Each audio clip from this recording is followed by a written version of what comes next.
और चलिए आगे बढ़ते हैं और अब बात करते हैं दिल्ली के डिप्टी सीएम मनीष सिसोदिया के घर पर पड़े सीबीआई के छापे के बाद मचे सियासी बवाल की। मनीष सिसोदिया ने मीडिया से मुखातिब होते हुए सीधा प्रहार बीजेपी और केंद्र सरकार पर किया है और इस घटनाक्रम को सीधे 2024 के चुनावी समर से जोड़ दिया है। तो वहीं बीजेपी ने भी फ्रंट फुट पर खेलते हुए तीखे सवाल किए और तंज किया है सिसोदिया और सीएम केजरीवाल पर। शनिवार की सुबह इस पूरे मामले को लेकर सियासी हलचलों और जुबानी जंग से भरी रही। कांग्रेस ने भी आम आदमी पार्टी के दफ्तर के बाहर प्रदर्शन किया और डिप्टी सीएम मनीष सिसोदिया का इस्तीफा मांगा है।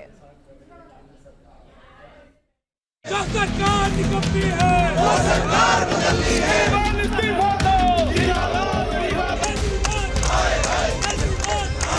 मुद्दा तो असली है कि अरविंद केजरीवाल को कैसे रोकना है। चेहरे का रंग, हाव भाव सब मनीष सिसोदिया जी के उड़े हुए। शराब नीति में कथित घोटाले को लेकर मनीष सिसोदिया के खिलाफ सियासी कमान खींच चुकी है। शुक्रवार को सीबीआई ने करीब 15 घंटे दिल्ली के डिप्टी सीएम सिसोदिया के घर पर छापेमारी की और उसके ठीक बाद शनिवार को कांग्रेस चढ़ गई आम आदमी पार्टी के दफ्तर पर दिल्ली के डिप्टी सीएम मनीष सिसोदिया का इस्तीफा मांगा। टेरेस गार्डन के अंदर पहले ओपन एरिया में अल्कोहल नहीं सेल कर पाते थे, उसको अलाउ करना, एज घटानी, ये सारे के सारे दिल्ली के लिकर माफिया को फायदे पहुंचाने के लिए केजरीवाल जी काम कर रहे थे। एक तरफ कांग्रेस ने आम आदमी पार्टी के दफ्तर के बाहर प्रदर्शन किया तो वहीं बीजेपी ने प्रेस कॉन्फ्रेंस कर मनीष सिसोदिया और सीएम केजरीवाल की घेरेबंदी की। लेकिन आम आदमी पार्टी भी इस पूरे मामले को लेकर शांत नहीं है। सियासी तौर पर सीबीआई की छापेमारी को उसके नेता लगातार राजनीति से प्रेरित बता रहे हैं। सीबीआई की छापेमारी के बाद प्रेस कॉन्फ्रेंस करते हुए मनीष सिसोदिया ने कहा वो डरने वाले नहीं है। और यही लोग करवा रहे हैं। आज से 3-4 दिन के अंदर, हो सकता है आज कल परसों में, कभी भी ये सीबीआई ईडी भेज के मुझे भी गिरफ्तार कर लेंगे, कई सारे और आप नेताओं को भी गिरफ्तार कर लेंगे। लेकिन मैं कहना चाहता हूं कि हम भगत सिंह के फॉलोअर हैं। हम अपने आप को भगत सिंह की संतान मानते हैं। हम डरने वाले नहीं हैं तुम्हारी सीबीआई से, तुम्हारी ईडी से, तुम्हारे पैसे के आगे बिकने वाले नहीं है। हमको नहीं तोड़ पाओगे तुम। मनीष जी,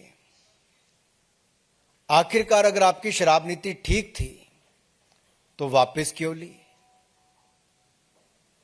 क्या ऐसी मजबूरी थी? आपकी हालत तो ऐसी थी कि चोर को दाढ़ी में तिनका दिखा तो उसने बचने के लिए दाढ़ी मुंडवा दी। तो मनीष सिसोदिया और अरविंद केजरीवाल जी ने भी शराब नीति में भ्रष्टाचार दिखा तो नीति वापस ले ली। सवाल परसेप्शन का है, जिसे बनाने, बिगाड़ने और साधने की सियासी लड़ाई सिसोदिया के घर पर सीबीआई के छापेमारी के बाद से चल निकली। शुक्रवार को सीएम अरविंद केजरीवाल ने मनीष सिसोदिया का बचाव किया था तो शनिवार को बीजेपी ने तीखे सवालों और तंज के साथ सधे हुए हमले केजरीवाल और सिसोदिया पर किए। आज मनीष सिसोदिया को दुनिया का सबसे अच्छा शिक्षा मंत्री घोषित किया गया, लेकिन उसके घर सीबीआई पहुंच के रेड मारने के लिए। तो अड़चनें बहुत आएंगी। पिछले 7 साल में भी कोई आसान काम नहीं था न्यूयॉर्क टाइम्स के फ्रंट पेज पे आना और दिल्ली के अंदर शिक्षा क्रांति करना। आप अपने शराब के घोटाले को बाकी बातों से ना ढकने का प्रयास करें, क्योंकि आपका असली चेहरा सामने आया है। और यही नहीं, ये लोग सच्चाई से भागते हैं। ये आम आदमी पार्टी के नेता, चाहे अरविंद केजरीवाल जी हो या बाकी हो, ये सच्चाई से भागते हैं, ये जिम्मेदारी से भागते हैं, ये सवालों से भागते हैं। अब ये जनता से भी दूर भागेंगे। लेकिन आम आदमी पार्टी अपनी लाइन पर चल रही है और आबकारी नीति को लेकर चल रही सीबीआई जांच को बीजेपी की राजनीतिक पैंतरेबाजी करार दे रही है। दूसरी तरफ शनिवार को मीडिया से मुखातिब होते हुए डिप्टी सीएम सिसोदिया ने सीधे तौर पर इस पूरे घटनाक्रम को 2024 के लोकसभा चुनावों से जोड़ दिया। मैं आज आपके सामने कहना चाहता हूं कि 2024 का चुनाव आम आदमी party versus Bharatiya Janata party होने जा रहा है। अब तक लोग पूछते थे कि मोदी वर्सेस हु। अब पूरे देश में माहौल बन रहा है कि मोदी जी नहीं चाहिए, अरविंद केजरीवाल जी को एक मौका देना है। एक मौका अरविंद केजरीवाल जी को देना है। अब ये बात पूरे देश से गूंजने लगी है। पूरा देश आज अरविंद केजरीवाल जी के साथ चल रहा है, इसलिए मोदी जी आज रोकना चाहते हैं। सियासी रस्साकशी के बीच फिलहाल इस पूरे मामले में जो सीधे आरोप मनीष सिसोदिया पर है, उसमें ये है कि टेंडर के लिए अप्लाई करने वाले शराब कारोबारियों को एक मुश्त 144 करोड़ 36 लाख रुपए की छूट दी गई। एयरपोर्ट पर शराब ठेकेदारों के लाइसेंस जब्त करने के बजाय उन्हें 30 करोड़ रुपए की छूट दी गई और ब्लैक लिस्टेड कंपनियों को ठेका दिया गया। महिलाएं चित्कार कर रही थीं क्योंकि उनको डर था कि मेरा बच्चा 18 साल से शराब पीने लगेगा। उनका हृदय रो रहा था जब उनको पता चल रहा था कि मेरे बच्चे को 3 बजे रात तक शराब पीने की छूट दी जा रही है दिल्ली में। तो महिलाएं रो रही थीं, हम उनके साथ खड़े थे। जिस स्कूल के सामने शराब की दुकानें खुल रही थी, मंदिर के सामने, गुरुद्वारे के सामने, मस्जिद के सामने, गिरजाघर के सामने, तो वो सभी रो रहे थे।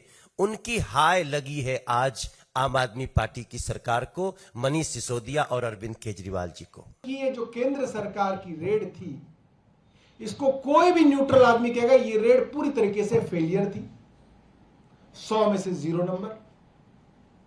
मगर इसमें दोष सीबीआई के अफसरों का नहीं है। वो बेचारे अपनी ड्यूटी कर रहे हैं, उनकी तो नौकरी है। जो केंद्र सरकार कहेगी वो करेंगे। पहले यूपीए जो कहती थी वो करते थे। मोदी जी पानी पी पी के सीबीआई को गाली देते थे। मैं वीडियो दिखा सकता हूं आपको, जिसके अंदर वो सीबीआई को दिन रात गालियां देते थे। और अगर आपको सुनाऊंगा तो आपको लगेगा अरे इसी वक्त की बात कर रहे हैं क्या वो। ऐसी वीडियो है मोदी जी की, खुद की, स्वयं की। तो सीबीआई वालों का कोई दोष नहीं है। अब केंद्र सरकार उन विचारों के ऊपर दबाव बना रही है, उनको अच्छे से झाड़ पड़ रही है और उनको बोला गया है कि अगर कुछ नहीं मिला तो अब अफसरों को सस्पेंड किया जाएगा। और उनको कहा गया है चाहे कुछ भी करो, पाताल में खोजो, कहीं भी करो, कुछ ना कुछ ढूंढो, कुछ ना कुछ लाओ। कुल मिलाकर सिसोदिया के घर पर सीबीआई की छापेमारी के बाद दिल्ली का सियासी टेम्परेचर बढ़ा हुआ है। दिल्ली की सियासत से जहां आम आदमी पार्टी 2024 की सियासत को साध रही है, तो वहीं कांग्रेस भी सड़क पर उतरकर आम आदमी पार्टी के खिलाफ आवाज बुलंद करने में लगी है। लेकिन मुख्य लड़ाई है बीजेपी और आप के बीच में, क्योंकि एक तरफ आरोपों का लंबा चौड़ा पुलिंदा है, सवाल है, तो दूसरी तरफ खुद को केंद्र का सियासी विक्टिम बताने का दांव। T news nation. Kailash Gehlot पे हमारे कितने लोगों पे ये